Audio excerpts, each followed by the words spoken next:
नमस्कार मित्रांनो, तुम्हा सगळ्यांचं पुन्हा एकदा माझ्या यूट्यूब चॅनलवर मी मनापासून स्वागत करते.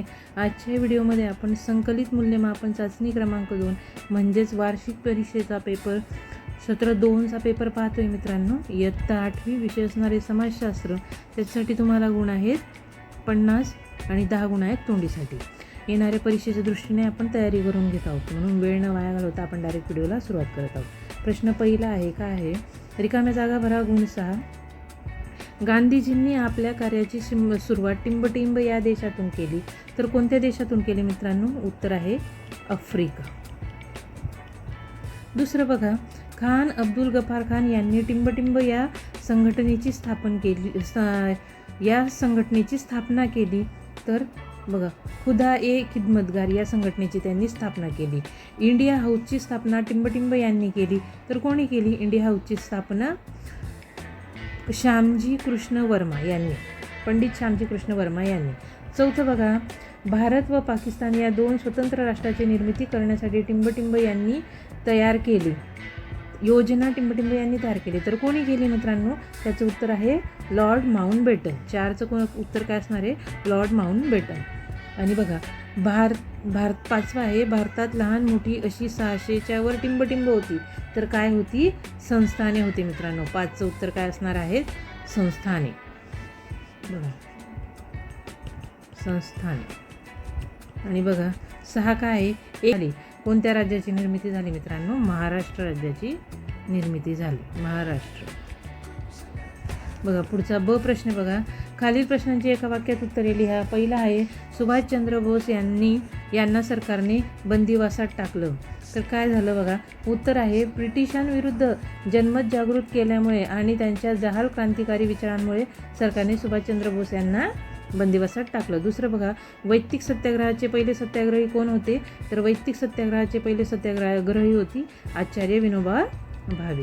तिसरं बघा, पंजाबमध्ये कोणी सरकार विरोधी उठावांचे आयोजन केले? तर बघा पंजाबमध्ये बाबा रामसिंग कुका यांनी सरकार विरोधी उठावांचे आयोजन केले होते. वळूया पुढच्या प्रश्नांकडे. प्रश्न 4 आहे, राजकोट येथे रेड क्रॉस सोसायटीची स्थापना कोणी केली? तर बघा राजकोट येथे रेड क्रॉस सोसायटीची स्थापना डॉक्टर रखमाबाई जनार्दन सावे.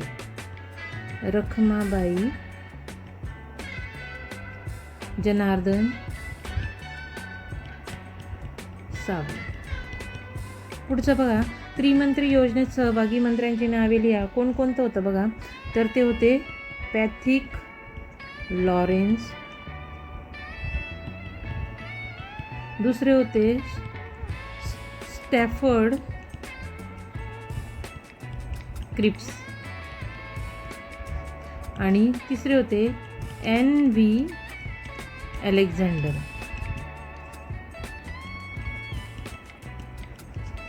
पुढचं बघा क. पहिला प्रश्न आहे मित्रांनो, गांधीजींनी असहकार चळवळ स्थगित केली. बघा उत्तर काय आहे? का गांधीजींनी असहकार चळवळ स्थगित केली होती? बघा 5 फेब्रुवारी 1922 रोजी उत्तर प्रदेशातील गोरखपूर जिल्ह्यातील चौराचौरी येथे संतप्त जमावाने पोलीस चौकीला आग लावली. या घटनेत एका फौजदारासह 22 पोलीस कर्मचारी जिवंत जाळले. गांधीजींनी अहिंसेचे खंदे पुरस्कर्ते होते. या हिंसक घटनेमुळे ते अत्यंत व्यथित झाले आणि त्यांनी असहकार चळवळ स्थगित केली. पुढचा प्रश्न बघा, आझाद हिंद सेनेला शस्त्र खाली ठेवावी लागली, कारण काय होते? तर बघा दुसऱ्या महायुद्धाच्या काळात आझाद हिंद सेनेने भारताच्या पूर्व सीमेवर जोरदार लढा दिला, परंतु त्याच काळात जपानने ब्रिटिश विरुद्ध शरणागती पत्करली, ज्यामुळे आझाद हिंद सेनेला मिळणारी मदत थांबली. तसेच 18 ऑगस्ट 1945 रोजी विमान अपघातात सुभाषचंद्र बोस यांचे निधन झाल्यामुळे आझाद हिंद सेनेचे आधार तुटले. याच्यामुळे काय झालं? आझाद हिंद सेनेला शस्त्र खाली ठेवावे लागले. बघा चाफेकर बंधूंनी रॅडचा वध केला. का केला? तर बघा 1897 पुण्यात प्लेगची साथीने थैमान घातले होते. या साथीवर नियंत्रण मिळवण्यासाठी सरकारने प्लेग कमिशनर म्हणून रॅड याची नियुक्ती केली. रॅडने प्लेगच्या रुग्णांना शोधण्याच्या बहाण्याने लोकांवर जुलूम जबरदस्ती केली, आंबना केली.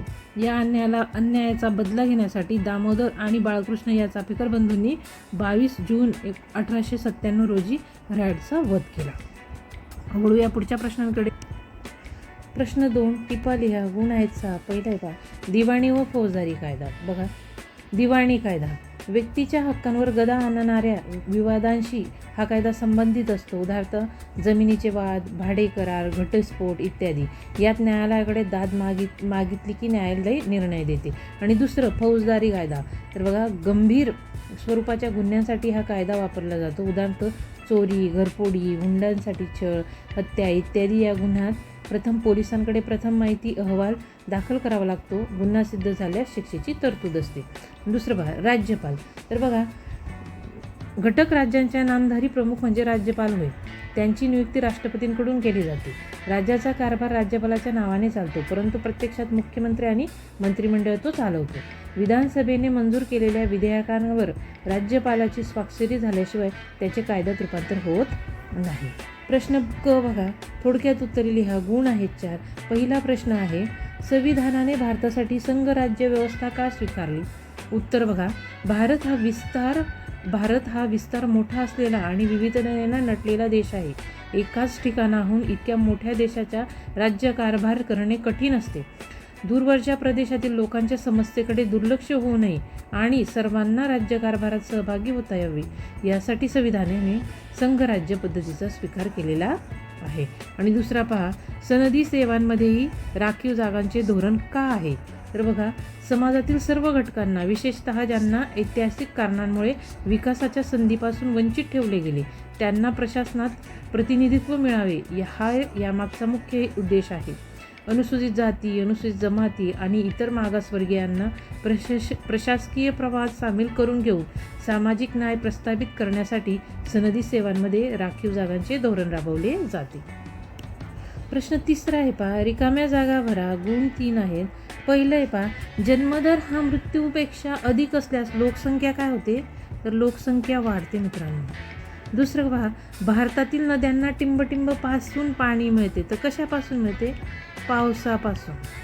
आणि तिसरं पहा, अपूर्णांकात व्यक्त केलेल्या प्रमाणास प्रतिनिधिक टिंबटिंब असेही म्हणतात. तर काय म्हणतात? अपूर्णांक. बरोबर. तर बघा पुढचा प्रश्न पहा, टिपा लिहा. गुण आहेत 9. पहिला आहे वयोगट रचना. तर बघा, वयोगट रचनामध्ये लोकसंख्येतील लोकांची वयानुसार विभागणी म्हणजे वयोगट रचना होय. यात प्रामुख्याने 3 गट केले जातात. 0 ते 14 हा काय असतो मित्रांनो?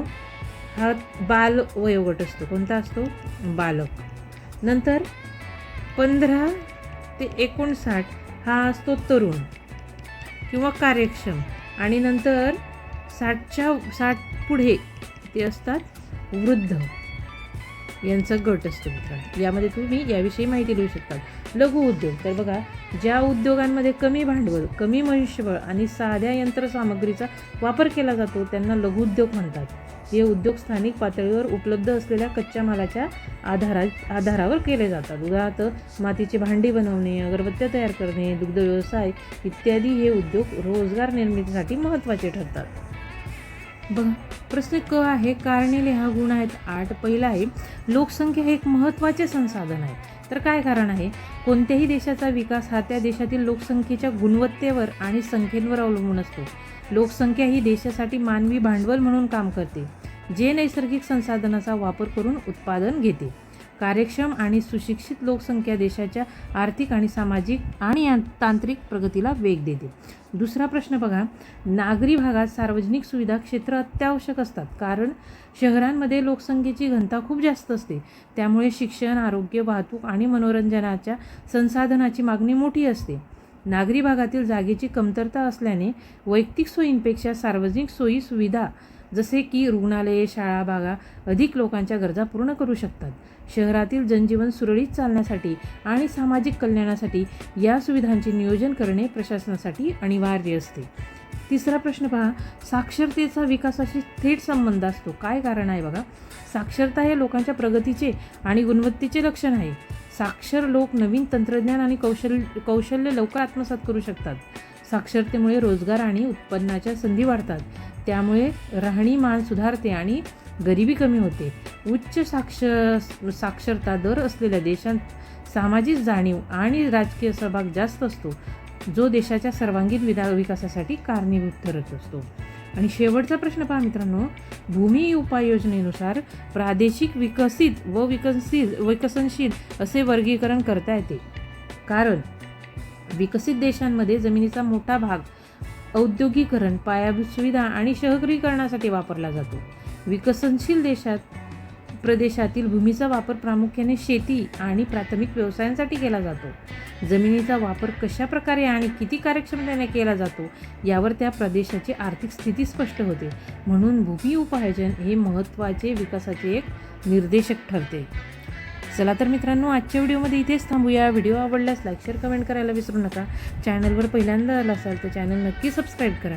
माझ्या चॅनलवरती असेच नवनवीन व्हिडिओ पाहण्यासाठी नवनवीन व्हिडिओ तुम्हाला पाहायला मिळतील. येणाऱ्या परीक्षेसाठी तुम्हाला खूप खूप शुभेच्छा. जास्तीत जास्त सराव करा मित्रांनो आणि जास्तीत जास्त मार्क मिळवा. व्हिडिओ पाहिल्याबद्दल तुम्हा सगळ्यांचे मनापासून धन्यवाद.